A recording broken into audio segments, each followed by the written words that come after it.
Magandang araw mga kaibigan. I-shout out ko muna ang isa kong masugid na subscriber mula nung umpisa sa aking vlogging journey hanggang ngayon. Nakasubaybay siya sa akin. Dr. John Anyon Nuevo ng Imos, Cavite. Salamat po Doc sa inyong suporta. Mabuhay po kayo. Okay, bigyan natin ngayon ng opinion reaction itong post ng unofficial Ronald Bato de la Rosa Solid Supporters. Tungkol ito sa pahayag ni Akbayan Representative Sir Danya sa impeachment ni BP Sara. Okay. Senado, hinahayaan umano na mangulimbat si BP Sara. Naniniwala si Akbayan Representative Percy Sendanya na binibigyan umano ng otoridad ng Senado si Vice President Sara Duterte na ipagpapatuloy ang umano'y pangungulimbat nito sa kaban ng bayan.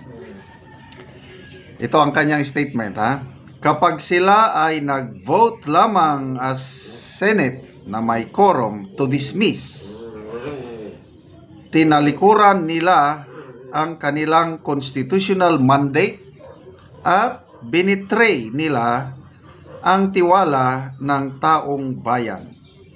Okay? So ito yung isa pang exact word niya, no?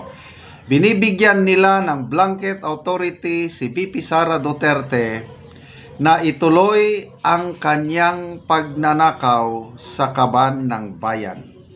Ganyan ba ang Senado na gusto natin? Grabe naman, no?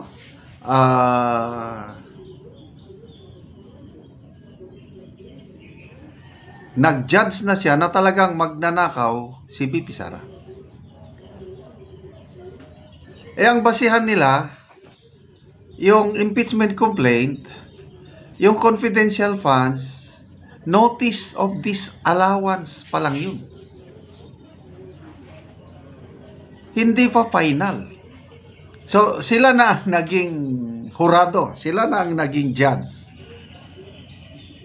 Sila na ang nagreklamo. Sila pa ang nag-judge. Ito ang nangyayari ngayon kasi very clear, binibigyan nila, Senado, binibigyan ng Senado ng blanket authority si BP Sara na ituloy ang kanyang pagnanakaw sa kaban ng bayan. Ganyan ba ang Senado na gusto natin? Anyway, I believe, opinion lang niya ito. Kasi ang makakapagpatunay lang na nagnakaw si BP Sara, una yung COA, pag final na, pwede pang, ang alam ko lang once na final findings ng COA, pwede pang i-appeal sa Supreme Court. Kung karamihan dyan, ipinapasa uli. Example, di ba si Senator Risa Ontiveros, akbayan din ito, kasama ni Congressman Sir Danya, may pinapasa uli na ilang billion yon sa PhilHealth, 1.4 billion mga allowances. Ang tanong, naisauli na ba? Ang laki nun Itong kina-question is ang may notice of the disallowance, mga 70 million plus lang. Compare mo doon sa 1.4 billion na pinapasa uli ng PhilHealth sa mga nakatanggap panahon ng Pinoy administration at kasama si Risa Ontiveros. So, sige na lang. Ganyan lang talaga ang buhay. If you are pointing an accusing finger to somebody, remember, mas maraming finger na nakapoint sa iyo. So ito, nagre-reklamo sila, nakikita na nila kasi na pag open ng 20th Congress sa July 28, pag naka-elect na ng bagong Senate President, magtalakayan na yan yung impeachment court, at ang unang mangyayari, pag-usapan kung i-dismiss o hindi. Nagsalita na si Senate President Escudero na the impeachment court can dismiss the impeachment complaint if somebody will move, kung may mag-motion. Sigurado yan. I-move yan ng baka si Batorni na naman ang mag-move. Kaya kinakabahan nila na sila dyan. Okay? So bakit nagkaganyan?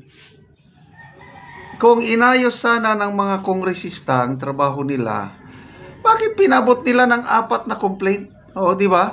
O, pinakaunang nag-file ito, si Representative Serdanya Akbayan. Pinakauna sila eh. December 2. Sumunod, Bakabayan Black, December 4. And then may pangatlo, December 19. Pinatulog man. Kung inayos lang sana ng mga kongresista, isang filing lang o dalawa, tapos isinubmit sa Senado kaagad, baka ngayon tapos na ang impeachment trial. So sinong sisisihin ng taong bayan? Ang Senado? To me, ginagawa lang ng Senado yung trabaho nila.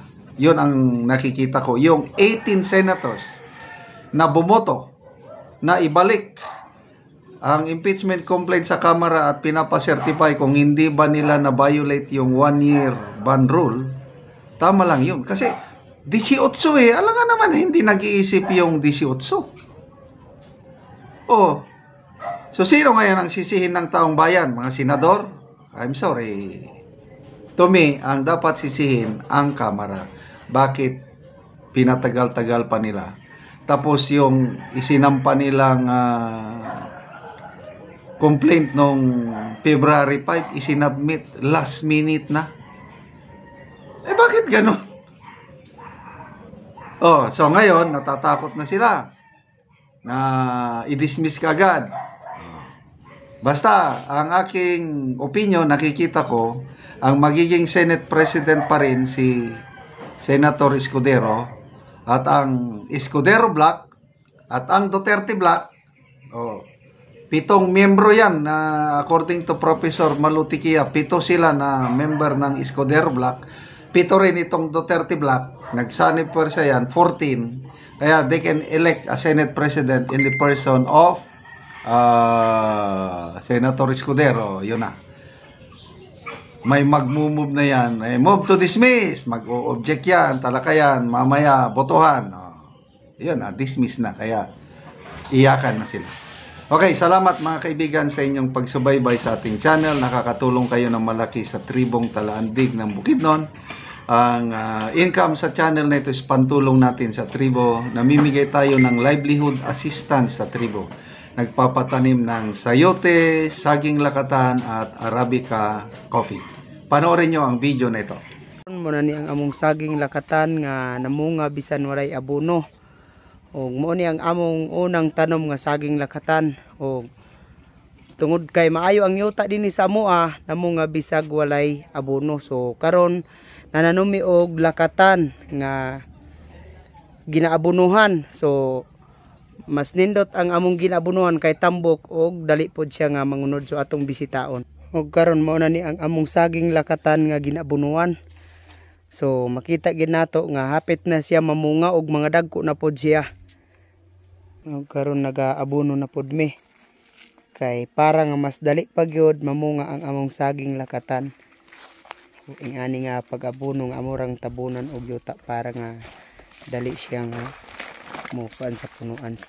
Og kini ang among saging lakatan 240 ni tanan. So daghan-daghan gyud og gawa sa saging nga lakatan nga among tinanom, nananom pa gyud mi og kape kay mas mahal ang kape kaysa lakatan.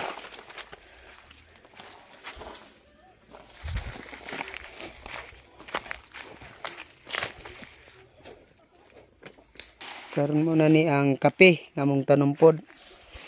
350 ang among itanom nga kape. So among lakatan 240. O karon naga-spray na pod mi og puradan pang patay sa insekto.